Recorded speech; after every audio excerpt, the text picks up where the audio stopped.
If you are an empath, people often think you must have a large group of friends because you are naturally good with others. Yet, many of the most sensitive people I have ever known have very few friends, or sometimes none at all. If that describes your life, I want you to listen to this. It does not mean you are broken, antisocial, or too much. Frequently, it means you have simply adapted to your environment.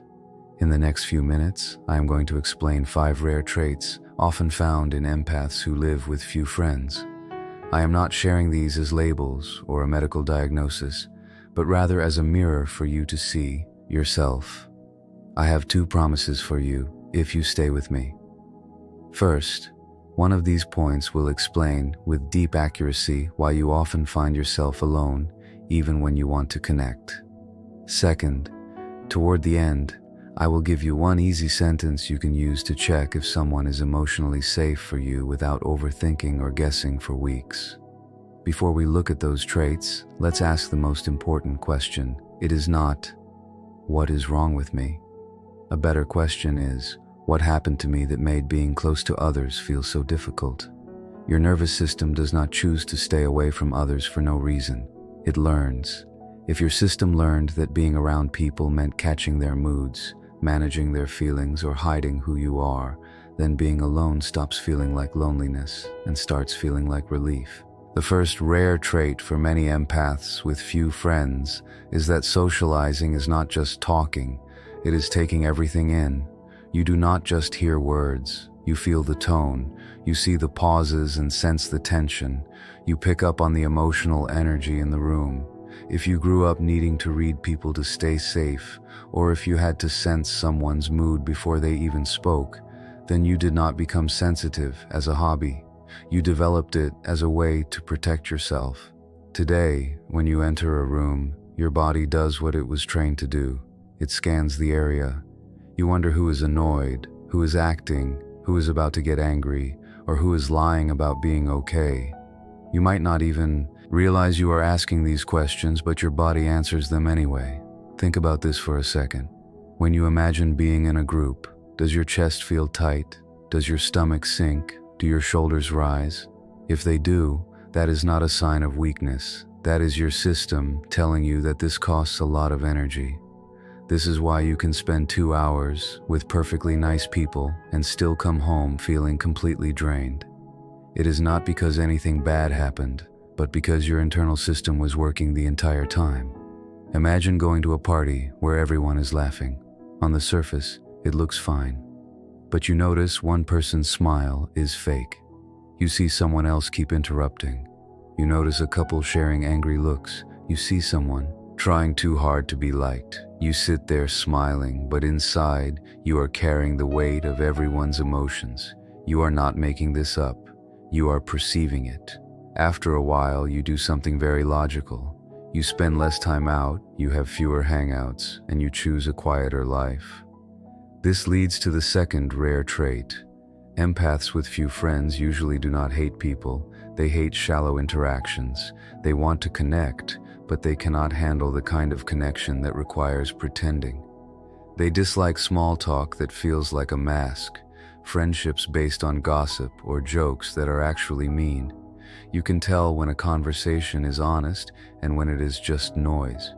You might be surrounded by people and still feel lonely because your system says this is just a performance, not real closeness. When you have this much sensitivity, you do something others might not understand. You choose to be alone rather than belong to something fake. This is not about being better than others. Many people stay surface level because it helps them avoid their own pain. But for an empath, the body often refuses shallow connections. You don't need people to be perfect. You just want them to be honest. When you don't find that, you might think you aren't meant for friends. But the truth is that your sensitivity is simply looking for a higher quality of connection than what is around you. The third trait often starts when you are young. Many empaths grew up being the good child, the one who never caused trouble and always understood everyone else. This shapes your whole adult life. If you were praised for having no needs, you might grow up feeling ashamed to ask for anything. You become amazing at giving. You listen, you help, you answer quickly, and you make others feel seen. You might be proud of this, and it is a beautiful quality, but here's the big question. Can you receive? Can you let someone help you without feeling bad about it? Can you admit you are not okay without immediately saying, "But I'm fine, don't worry"? If receiving feels scary, your friendships become one-sided. You become the emotional support for everyone else while your own heart stays locked away. Eventually, you get tired, not because you don't love people, but because you keep ignoring yourself while you are with them. Your system finally says it has had enough. Imagine someone texts you to ask how you are. You immediately jump into your role as the stable helper and write, "I'm good," even if you are stressed or lonely. You do this so many times that you start to feel like nobody truly knows you. The truth is, you have been trained to hide. Many empaths get stuck here because they confuse being needed with being loved. You might choose friends where you can play that same role because it feels familiar, until one day it just feels empty. The fourth trait explains why you have few friends even when you try. Empaths often do not shout or start drama when they are hurt. They simply disappear. People might call it ghosting, but for an empath, it is often a final boundary. You tolerate a lot. You try to understand and give people many chances. You tell yourself they didn't mean it or that you are being too sensitive. But the pattern continues. The small insults, the lack of respect, and the feeling that your boundaries do not matter pile up. Eventually, something inside you quietly shuts down. You stop calling and stop showing up. The other person is confused because they did not feel the physical tightness you felt during every interaction. They did not notice your energy disappear when they spoke. They didn't see you constantly calculating how to be kind without getting hurt. They say you changed, but the truth is, you finally started listening to yourself. Your sensitivity is not the problem. The problem happens when sensitivity exists without boundaries. Sensitivity without limits is painful, but with boundaries, it becomes wisdom. Now we reach the fifth trait, which brings everything together. Empaths with few friends often do not actually want more friends. They want safe connections. They don't care about being popular or being around people constantly. They want a place where their nervous system can rest, where silence is okay, and where their feelings are not treated as a burden. Because truly safe people are hard to find, you have learned to prefer being alone over being unsure. This next part might be hard to hear, but I say it with kindness. Sometimes an empath's loneliness is also about a belief inside themselves. You might feel that if you are fully yourself, you will be rejected. So you keep parts of yourself hidden, even from nice people. Your system still expects the old result of being hurt. This is why you can be with people and still feel alone. Your true self is being guarded. So what do? How do you stay sensitive without being isolated? I suggest a simple path. First, stop feeling bad about needing time to recover. If you are sensitive, you need rest. That is just how your body works. Second, practice small honesty. Do not start with huge secrets, just share small truths. Say, "I'm a bit tired today," or "I can only stay for an hour," or "That joke didn't feel good to me." These are not just words, they are tests. Unsafe people will get angry or mock you for these small truths. Safe people will listen, adjust, and remain kind. Here's the simple sentence I promise to help you test for safety. A safe friend does not punish you for having a nervous system. If you need rest or honesty, they do not attack or guilt trip you. They do not make you work to earn basic respect. One more thing to try. The next time you spend time with someone, ask yourself afterward, do I feel more like myself or less? Do not worry if they liked you or if you were impressive. Just check if you feel lighter and calmer or tense and drained. Your body knows the truth. Having few friends right now does not mean you failed. It might mean you stopped betraying yourself just to fit in. This is the start of a better story where you choose your circle slowly. you stop calling your sensitivity a weakness and start treating it as a guide. You might let fewer people in, but the ones who stay will not cost you your peace. Respect what your system has been protecting. Gently let safe people prove they are consistent. Real connection for an empath is not loud, it is calm. It feels like you can finally breathe. You don't need more friends, you just need safer ones. Building on this understanding, the next step is learning how to navigate the world once you realize your solitude has been a form of protection. When you have spent years keeping your circle small to stay safe, the idea of opening up again can feel overwhelming. However, moving forward doesn't mean you have to suddenly become a social butterfly. It means changing how you interact with the few people you do allow into your life. The goal is to move from protection mode, where you stay alone to avoid pain, to connection mode, where you find peace with others. This transition begins with recognizing the difference between a high-maintenance person and a high-capacity person. As an empath, you're often drawn to high-maintenance people, those who have a lot of drama or need constant fixing, because you are so good at helping. But what you actually need are high-capacity people.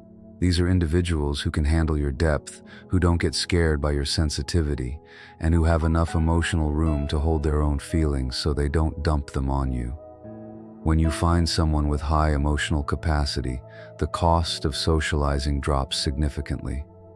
You don't have to scan the room or manage their moods because they are responsible for themselves. Another important part of this journey is learning to handle the void. When you stop playing the role of the constant helper or the person who always says yes, some people will naturally drift away. This can feel like you are failing or becoming even more alone, but it is actually a clearing. You are making space for the right kind of people. The void is not a sign that you are unlovable. It is a sign that you are no longer willing to settle for connections that drain you. It is better to have an empty space than a space filled with people who make you feel like you have to shrink yourself to fit in. Finally, you must learn to trust your internal compass over your social training. Most of us were trained to be polite, to keep the peace, and to put others first. Your internal compass, however, is that physical feeling in your gut or your chest.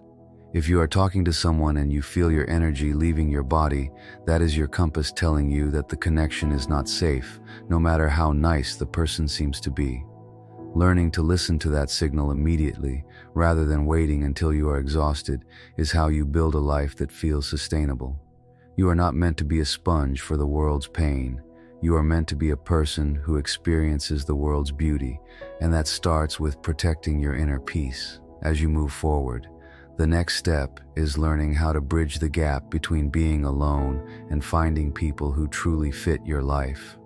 This process is not about changing who you are, but about changing who you let in. For a long time, your boundaries were likely built like a wall to keep everyone out because the world felt too loud. Now the goal is to turn that wall into a gate. A gate allows you to be selective. You can stay closed when you need rest, but you can also open up when someone shows they are worth your energy. This shift happens when you stop looking for people to like you and start looking for people who are good for your peace of mind. One of the most important things to master in this next phase is emotional pacing. Because empaths feel so much, it is easy to go from 0 to 100 in a new friendship. You might meet someone who feels safe and immediately share your whole heart, only to feel exposed and drained the next day. Pacing means you share yourself in small layers.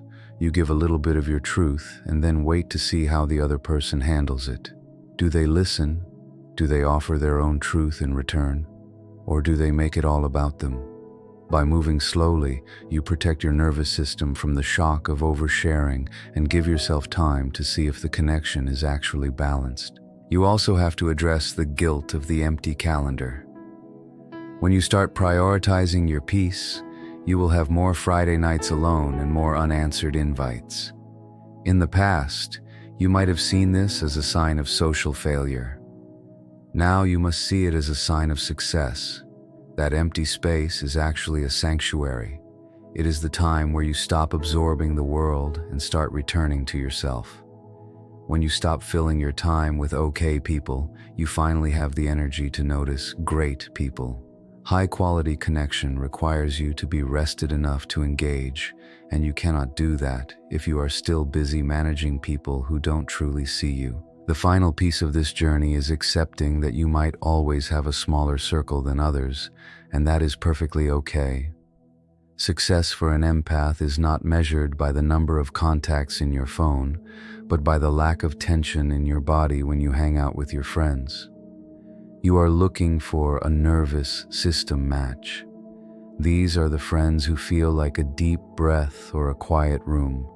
With them, you don't have to perform, you don't have to hide, and you don't have to fix anything. You just get to exist. When you find even one person like this, the years of feeling too much or broken finally fall away because you realize you weren't the problem. You were just waiting for a place where you could finally land. The next step in this journey is learning how to deal with the fear of being seen. For many empaths, staying alone is a way to stay hidden because if people can't see you, they can't hurt you or use you. When you begin to look for safe connections, that old fear will likely flare up. You might feel a sudden urge to pull away just when a friendship starts to get real. This is called a vulnerability hangover. It happens when you share a true part of yourself and your brain panics, thinking you've made a mistake. When this happens, remind yourself that feeling exposed is a normal part of healing. It doesn't mean you are in danger, it just means you are doing something new. A vital part of this process is learning to reparent your own sensitivity. Instead of getting mad at yourself for being drained or for noticing too much, start talking to your sensitivity like it is a loyal friend. When you feel that familiar tightness in your chest during a conversation, don't tell yourself to just get through it. Instead, acknowledge it. Say to yourself, I hear you, and I see that this person feels heavy today. We don't have to fix them. By doing this, you stop being a victim of your empathy and start being the boss of it. You learn to witness someone else's pain without taking it into your own body as a burden. You also need to understand the power of neutrality. Many empaths feel they must always be on, always warm, always helping, always smiling. But real, safe friendship allows you to be neutral. It allows you to be tired, quiet, or just okay. You don't have to be the light of the room to be worthy of a seat in it. If a friend only wants you when you are the healer or the listener, they aren't a friend to you. They are a fan of your service. Safe people are the ones who are happy to sit in the silence with you when you have nothing left to give. This is where you find true rest. Finally, remember that your life is allowed to be quiet. Our culture treats being busy and having a huge social life as the goal. But for a sensitive soul, a quiet life is a successful life. As you slowly let a few safe people in, you will notice that you don't need a crowd to feel whole. You just need a few spaces where you don't have to apologize for who you are. Your small circle is not a sign of a small life. It is a sign of a deep life. You are moving toward a future where you are no longer a guest in your own relationships, but a partner who is respected, protected, and truly known. As you continue this path, the next step is learning how to stop the empathy leak. This happens when you are so focused on others that you lose the sense of where you end and they begin. To build a life with a few good friends, you have to stay inside your own skin. This means when someone is sad or angry near you, you can recognize their feelings without letting those feelings move into your own body. You can be a witness to their story without becoming a character in it. This is how you stay connected to people without getting so exhausted that you have to run away and hide for weeks. Another part of this shift is changing how you view conflict. Many empaths with few friends avoid disagreements at all costs because they can feel the other person's anger like a physical blow. You might have learned that staying quiet is the only way to keep the peace. But true safety in a friendship is not the absence of conflict, it is the presence of repair. A safe friend is someone you can disagree with without the relationship ending. When you start to speak up for your needs, you are actually weeding your social garden. People who truly care for you will listen and try to understand. People who are only using your kindness will get frustrated and leave. Letting those people leave is a gift you give to yourself. You also have to learn to trust your delayed reactions. Because empaths are so busy processing everyone else's energy in the moment, you might not realize you are upset or tired until hours after a hangout is over. You might get home and suddenly feel angry or sad, and then you blame yourself for being dramatic. In this next stage, you must give yourself permission to have a slow, nervous system. It is okay to text a friend the next day and say, "I realized after our talk that I actually felt a bit uncomfortable with that topic." You don't have to have all your boundaries ready in a split second.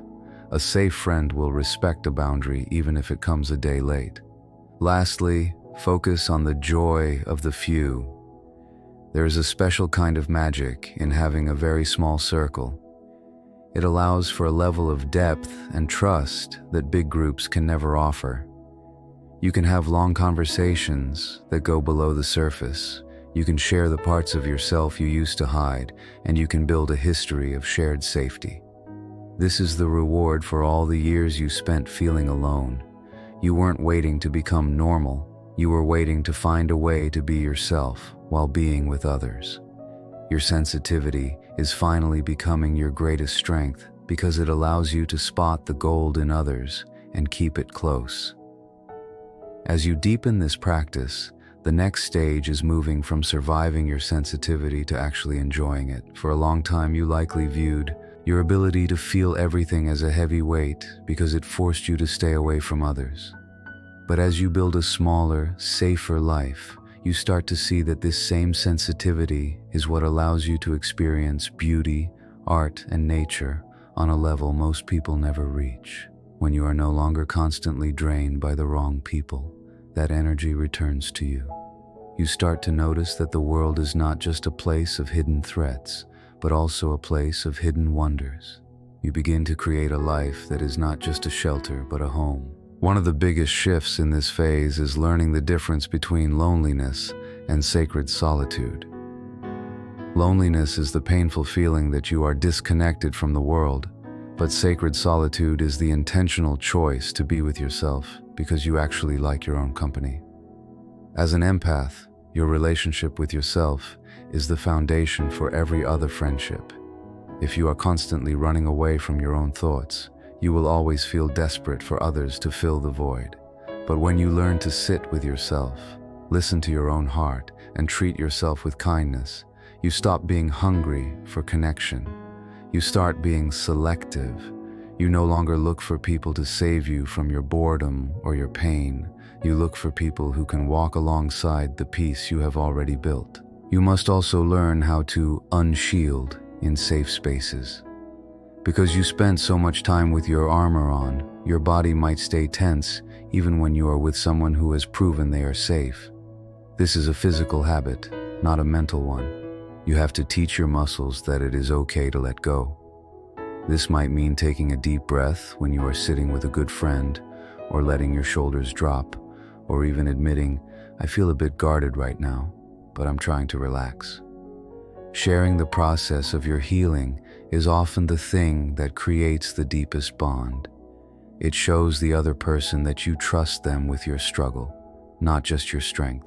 Finally, realize that your journey is helping others, even if you never say a word. By living a life that honors your needs and your peace, you are showing everyone around you that it is possible to be different. You are proving that a person can be quiet and still be powerful. You are showing that a small life can be a full life. You have stopped following a map that wasn't made for you, and you are now walking a path that is entirely your own. You are no longer an empath who is lost.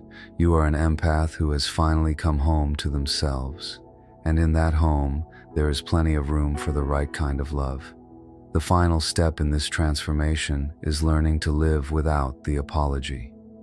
For most of your life, you have likely felt the need to apologize for your nature. You apologized for being too tired to go out, for needing things to be quiet, or for reading too much into things. But as you settle into this new way of being, you reach a point where you stop saying sorry for how your soul is built. You realize that you do not owe the world a louder or more social version of yourself. Your only job is to be an honest version of yourself. When you stop apologizing, you reclaim the energy you used to spend on guilt, and you can finally use that energy to nourish your own life and the few people who truly belong in it. This leads to a new way of viewing belonging. You used to think belonging meant fitting into a group or being accepted by everyone. Now you understand that true belonging is only possible when you are accepted for your actual self, not the role you play. This is why having 1 or 2 true friends is infinitely more powerful than having 20 people who only know your mask. You start to see your small circle not as a limitation, but as a masterpiece. You have handpicked these connections based on safety, honesty, and mutual respect. This is the highest form of social intelligence. You are no longer reacting to the world, you are choosing your world. In this stage, you also begin to notice the empath's intuition working in your favor. Instead of just sensing pain or danger, you start to sense potential and goodness. Because your system isn't constantly overwhelmed by noise, it becomes very sharp. You can spot a safe person from across a room. You can feel the warmth of a genuine heart before they even speak. You learn to move toward that warmth slowly and confidently. You are no longer afraid of being tricked because you trust your ability to walk away if things stop feeling right. You have replaced your walls with wisdom, and that wisdom keeps you safe without keeping you isolated. As you look back on where you started, you will see that the path of the lonely empath was actually a path of initiation. You had to go through the period of few friends to learn that you are enough on your own. You had to experience the silence to learn how to hear your own voice. Now, as you move forward, you carry that silence with you like a treasure. You are connected to the world, but you are no longer controlled by it.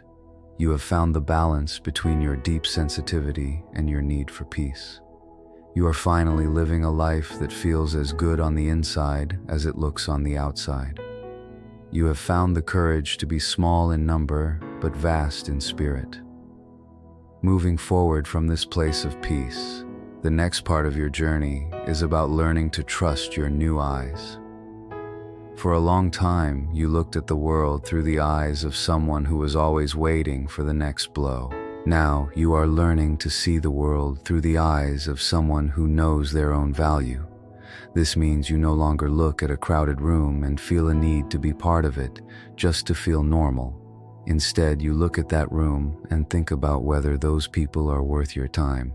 This is a massive shift in power. You have moved from being someone who waits to be chosen to someone who does the choosing. You are the one who decides who gets access to your energy, and that is a very strong place to be.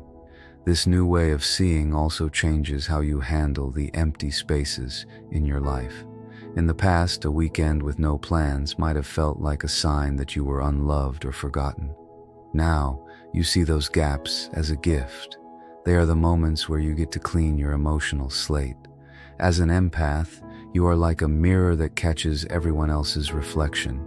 Without quiet time, you lose sight of your own face because you are covered in the images of everyone else. Your time alone is when you wipe that mirror clean. When you finally do step out to meet a friend, you aren't bringing a heavy load of old stress with you. You are bringing a clear, fresh version of yourself. This makes your few friendships much stronger because you are actually there instead of just surviving the moment. You will also start to notice that your small honesty begins to attract a different kind of person. When you are open about your needs, the people who only wanted to use you will naturally fall away. But something beautiful happens next. Other sensitive, honest people will see your courage and feel safe to approach you. You become a beacon for the very kind of connection you used to think didn't exist. You aren't looking for a crowd, you are looking for your tribe, even if that tribe is just 2 people. These are the people who will tell you, "I need a break too," or I felt that tension in the room as well. For the first time, you won't feel like the only person who sees the truth. You will feel understood,